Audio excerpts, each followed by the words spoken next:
Hi y'all, and welcome to the Saloon. Well, we're back with the second episode. In case you missed the first one, you can find it on my YouTube channel. And while you're watching this, please remember to subscribe to my channel and get notifications for other Shiloh Saloon stories. And to find episodes of the Friday Night Gamble, Cooking and Butching, and Out of Control Vintage. We got a couple more shows to add to the channel coming up this summer. I hope you'll tune in and subscribe. Well, the other guy that influenced me a lot when I was 23 years old and made the dumb decision in some ways, and in some ways not, to move to Wichita, Kansas. I grew up in North Carolina. I lived here all my life except for the 6 years I lived out there. And if you watched the last episode, you know that the guy that influenced me a lot when it came to just music and really just life in general, a lot of it was Barry Harris. So now we're going to talk about Clif Major, the Rockin Daddy. When I moved to Wichita, like I said, the first thing I did was look in the phone book for places to play. In the Yellow Pages. That's something that most people don't do anymore. Not too hard to find a phone number, just Google it. But the first thing I did was I started looking for gigs. And lo and behold, I found a gig at this car, they were having some kind of car show expose or something in town that one weekend, and they wanted musicians for it. So they had heard, I guess, my name around town, called me up and booked me for this morning gig at a car expo. So I get up on like a Saturday morning, and I think it was like 9:30 in the morning was when I was supposed to play, 9:30, 10 a.m., something like that. Could have been 9 o'clock. I wander into this place, bright lights, all kinds of cars, and boats, and, you know, anything sport toy that you can think of, watercraft, all this stuff. I think they're just showing off a bunch of stuff. But anyway, I walked in there. I didn't really want to do the gig. I was just doing it basically for a payday. And I had a Sigma acoustic guitar that I kind of liked a little bit. And I had a Yamaha, old 70s Yamaha, one of the good ones. I still got it to this day. It's my favorite acoustic guitar. And yes, it's not a Martin and it's not a Gibson and all that, but who cares? You know, good guitar is good guitar and good wood is good wood. But anyway, back to the story. So I had just those two guitars. The only two guitars I even had to my name out there in Wichita, Kansas. I hopped on a Greyhound bus with those two guitars and a suitcase full of clothes and my belongings, and that was it. So what happened was I got there, did the sound check and everything, and I get up from doing the sound check, everything's fine, and the next thing I know, when I walk off of the stage, I hear this big and I thought, well, that just can't be good. So I turned around and saw my Sigma acoustic guitar laying on the floor with the neck snapped in half because a PA speaker had just, for some reason, fallen off its stand and landed on the guitar. And the sound company was nice enough. Their insurance, you know, they took care of it and took care of it well. So I kind of looked at it like took it as a leg up, because I thought, okay, you know, it's a Sigma guitar, who cares? You know, it wasn't anything really valuable. It's a good guitar, but good wood is good wood, right? So anyway, I wanted a National steel guitar at the time anyway, and I had a couple friends, you know, in the years prior that had old ones that had loaned them to me and stuff, and I just had always wanted one but never had really access to get one. And so, just like the gigs, I looked in the phone book, and the first thing I saw was a ad for a place called C Major Guitars, and they advertised that they sold Dobros and they sold Nationals. So they sold Resophonic guitars. I thought, well, this is the place to go. So I called them up, and a lady named Kathy Roush answered the phone. And very nice lady, and told me, oh yes, they had, not only did they have Dobros, but they had a lot of vintage amps and vintage guitars. And really, at the time when I was 23, I wasn't really into the word vintage. Didn't mean much to me. I was just into playing music and playing guitars and learning about the blues guys I listened to on records and worshipped. I was into that. I hadn't gotten to the point where, I was into the vintage market. But Clif is the person, or the Rockin Daddy who I'm talking about, that owned this store called C Major Guitars that I had called.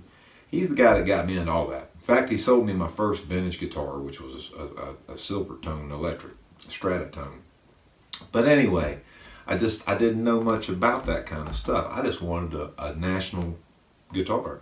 And so she talked about it and everything. She said, well, come on down. So I went down that afternoon, and she told me, a little bit about Clif, the owner of the store, Clif Major. And, that he was kind of a local, kind of a local celebrity. Everybody knew who he was in the music, scene, young people and old people. And so I walked in the store and I met Clif, and immediately was probably influenced by him in the first 10 minutes I met him. He was to this day, one of the coolest, hippest people I've ever met. Clif was like something out of the 1950s with a little bit of 1960s sprinkled over it. But he was just like a rockabilly guitar player. I mean, the real deal. He was fantastic. One of the best musicians I've ever known to this day. One of the greatest musicians. Definitely one of the top 5 guitar players I ever saw. But anyway, Clif and I got to talking, and I ended up buying the guitar. And Clif came out to one of my gigs. I think it was that weekend. He said, well, I'm going to come to one of your shows, And I was playing some little redneck hole-in-the-wall bar. It was a horrible, horrible place. There were a lot of those out in Wichita. There was a lot of places to play, but they were all shitholes, to be honest. I mean, what somebody thinks is a rough bar today is nothing compared to what that was. But anyway, and Clif would later say, he was interviewed in the Wichita Eagle, and he would say about this night, he said, well, something like, I came and I went to see him at some redneck hole-in-the-wall bar where they didn't understand his music at all and were about to kill him. I mean, they were about to stone him, and I don't mean in a good way. That was Clif Major for you. He was the king of dry wit and just saying profound things just that in a sentence. But Clif Major, his dad was in the Air Force. He was a pilot, and he grew up and started what was the first, I guess around the time, I guess he was in his teens, late teens, started this band called the Outcasts. And they were like the Yardbirds in the 1960s, but they were the first counterculture band to play around Wichita. And Clif would go on to have a band called the Del Reys, which ended up being kind of his main thing throughout his life, which was a jump blues band that was known all around the Midwest. I mean, a lot of places they played. But Clif was a fantastic guitar player. There was never a gig that he didn't come to that he wouldn't have a new guitar. I mean, he owned a guitar shop, but still, he'd always show up with a new guitar. He was always show up and dressed in some cool vintage jacket, or some cool vintage shirt, or, vintage two-tone wingtips. But he really started my whole love. I got into comic books and collecting those when I was a kid, and anything I'd see something old, I understood that I liked it, but I didn't understand why. But Clif kind of hit me to that and really started me into not just vintage guitars and amplifiers, but also vintage clothing. I mean, that was a cool thing. I'd see Clif wear like a cool two-tone windbreaker jacket thing or something, or a Western jacket, and it really instilled to me when I saw him on stage that he had a look, and that look, if it hit me that way, then it was probably hitting everybody else that way. And it wasn't too long after him that I started wearing Western shirts and blue jeans with like two-tone shoes or cowboy boots. That was, and greasing my hair back. Not that he did that, but just I got so into that 50s style, you know, and it still informs me today. I mean, I'm still obsessed with, you know, vintage shirts on eBay, you know, vintage guitars, vintage ashtrays, vintage whatever. It's just, you know, I like old stuff. And Clif always had cool old stuff. He, you know, when he was young, he would show me, he had this photo album. And I mean, when he was young, you talk about National Steel guitars, I got a brand new one from him. But when he was young, back in the 70s, he showed me these photographs of I mean, just 30 or 40 National Duolians and Tricones and all kinds of, you know, wooden Nationals. I mean, 30 or 40 of them. I remember this one photo just on his front porch. Because back then, apparently, you could buy them for, you know, next to nothing. Nobody wanted the damn things. It wasn't until, you know, nowadays that they're considered, you know, vintage relic guitars. But these were old 1930s and just early old guitars. I never forget one time I walked in a store and he had one of the first TVs just sitting there. And I said, Clif, what is this? Oh, it's just one of the first TVs. You know, I mean, everything was just like, it wasn't a big deal. You know, he'd have some cool killer thing, you know. I mean, every now and again, he'd produce some old National. He'd show up, you know, with some 1930s National Duolian. And it'd be like, where'd you get that? You know, I'll never forget, I got this camera motion case one time. It was the coolest. I've still got it to this day. I keep a lot of my parts to, you know, old guitars and things like that. And it was just an emulsion case. It was a tweed emulsion case. You open the top of it, and it comes open like that, and it's got all these individual compartments inside of it. Well, I got it in an estate sale, and it's tweed. On the inside, it had like blue velvet lining. It was fantastic, and I thought, you know, I got to show this to Clif. He's gonna trip on this. You know, it's something that he probably has never seen. One thing that I definitely know he doesn't have. So took it over there to his shop, or I think he came to a gig or something. But anyway, when he saw it, he said, oh, that's really cool, man. You know, a really cool thing. 2 weeks later, we have a gig together, and he shows up with one, except it's got purple velvet lining on the inside.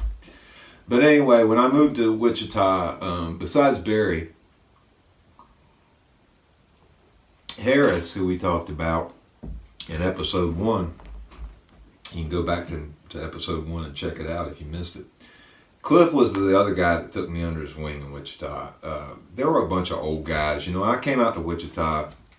There was a little bit of a blues scene, but they had never heard anybody from the South come out there and play Delta blues from the 1930s and 40s. And that's what I did when I first started out, when I was a young guy, is I just play acoustic in front of a microphone, you know, and play old blues like that. And that's probably why those people were going to kill me in that bar that night. I mean, I can't tell you how many times people turned on the jukebox in the middle of my songs intentionally, and just to basically say, hey, get the hell out. But it happened.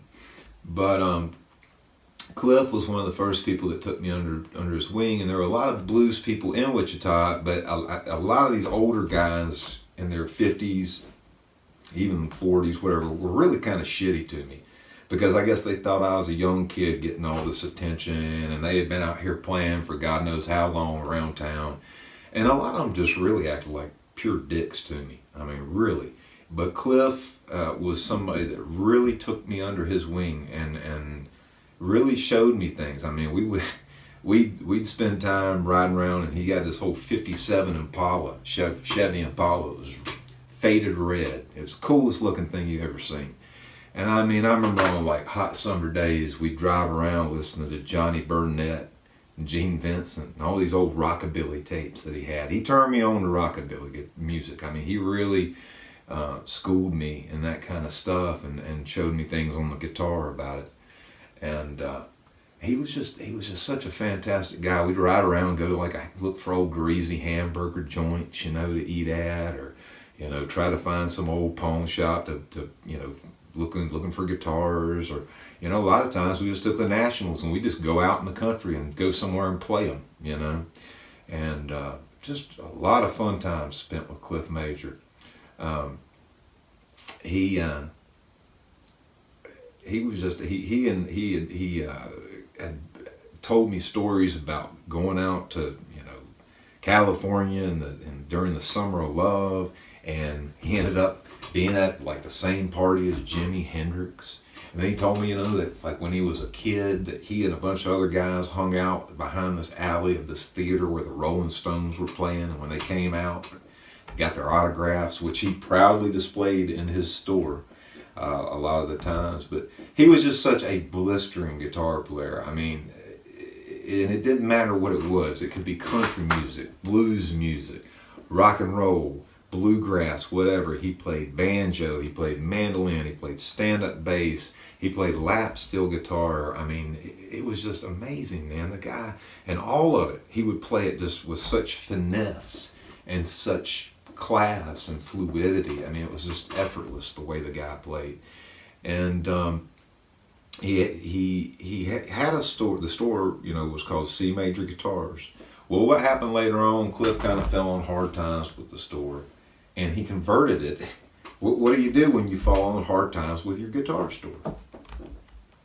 Well, you convert it into a juke joint nightclub called Rockin Daddy's, which is what Clif did.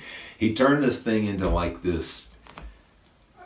The store became like a speakeasy / club / juke joint, and musicians would just show up and jam. I mean, they just put a band together and play all night, and Clif would be leading the whole ceremony. And it was a BYOB, you just bring your own liquor, your own drinks, whatever. And I don't think the ALE or anybody was really hip to it. Nobody was really selling anything in there, except it was just people getting together and having a really fun time, and it was fantastic. But Clif, he spent time on the road with Freddie King. He told me that one night after a show that his band would open for Freddie King. I guess this was in the 70s. And he said one night that Clif used to carry around an old 1940s Martin guitar, acoustic guitar. And he said the first time he met Freddie during the tour, he said he was in a bathroom, he was in his hotel room, and a couple guys in Freddie's band were sitting there, and they were all kind of just looking at each other, and Freddie was in the bathroom with some 18-year-old chick. And about the time that they came out, Clif met Freddie King. He said, that's how I met Freddie King, was in his hotel room. Came out the bathroom after having some fun times, probably with this 18-year-old girl he met. But anyway, he came out and sat on the bed, and Clif had his acoustic guitar, and Clif said that Freddie sat there and just played played like, I think he said the Key to the Highway, the way he played. And after he was done, Freddie just kept saying, man, this is the best acoustic guitar I've ever played. That's what Clif reported. And anyway, he was just such a fantastic guy, such a fantastic guy. And he's also in the Kansas Hall of Fame. Clif Major is, and you can check that out. And just a brilliant guy. But Clif was a huge Freddie King fan. We used to get together and go to his house and sit up late at night and drink beer and listen to old Freddie King records. And he just loved Freddie King, really loved him. But Clif was a cool guy, man. Clif was responsible. Clif and I started playing out together. After he saw me at that bar where they were about to kill me, Clif said, hey, if you want me to play stand-up bass with you, I will. So I said, great, fantastic. So we were around for a while playing like that. And then another guy named Craig, went by the name Craig Twister Stewart, who lived out in Wichita. He's a guy that I might do an episode about, but he played on a couple of Frank Zappa's records, Joe's Garage, and I can't remember the other one. It would have been around that time of that album. So we started a little thing together, doing a trio. And when Craig left a couple months into it, didn't really feel like he wanted to do it anymore, Clif said, look, I got to turn you on to my son, Jesse. He's the stand-up bass player, if you want a stand-up bass player. And so he turned me on to Jesse Major, which ended up becoming a my bass player out in Wichita, Kansas, the entire 6 years that I lived there, other than Clif, and it began a beautiful, beautiful friendship to this day. I'll never forget one day, Clif showed up at my house,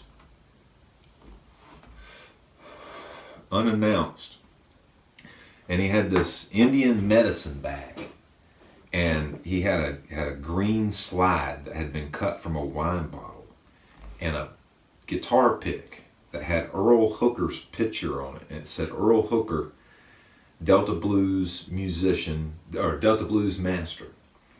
And he just showed up and gave it to me. He said, "Hey man," he said, "you know, you need a glass wine bottle slide." He said, "and the green wine bottles are the best for tone."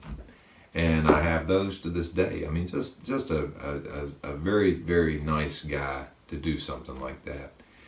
And Clif's in the Kansas Hall of Fame, and just a phenomenal guy. He had a drummer that they grew up together, playing together, named Tommy Crabb, and they would play together often. And Tommy ended up playing in a couple years with me too, and he was a fantastic musician too, fantastic drummer. The last time I saw Clif was when I went through Wichita back in, oh God, it's been a long time ago, but I was going through there on a tourlet, and I guess it was around 2011, I would say, and I was performing my own music, and had really changed directions with my music. And Clif hadn't seen that when I lived out there, but he and Jesse Major and Kyle Couch, who played drums with me all those years out there, was in my band. He and Clif joined me at a place called Kirby's Beer Store in Wichita, Kansas. I think it's still there. It's just a little rock and roll, dingy club. And they played a set with me there. And I never forget, after the show, we hung out a little bit, and Clif took me aside and he said, "Hey, you know," he said, "I really, really like what you're doing with your original music." And it touched me a lot, because it meant a lot to have his seal of approval. He was somebody that I really, really, to this day, still admire and look up to quite a bit, even though he's no longer with us. He had throat cancer around that time, and I think that would have been the last time that I would have seen Clif. But he was inducted into the Kansas Hall of Fame, and man, there's never been a cooler Rockin Daddy or guitar player than Clif Major. I never forget one time I said to Clif, I said, I was getting all this praise early on, and I kind of felt like I didn't deserve it. I felt like I didn't have the skills yet to get the kind of praise that I was getting, especially on guitar. And I remember driving down the road with Clif and talking about that with him. And I said, I don't understand what everybody thinks is so special. And he told me something to this day that still rings true, and it's about entertainment and about show business, I think. He said, "You know what? Sometimes you don't have to be the best at something to be great."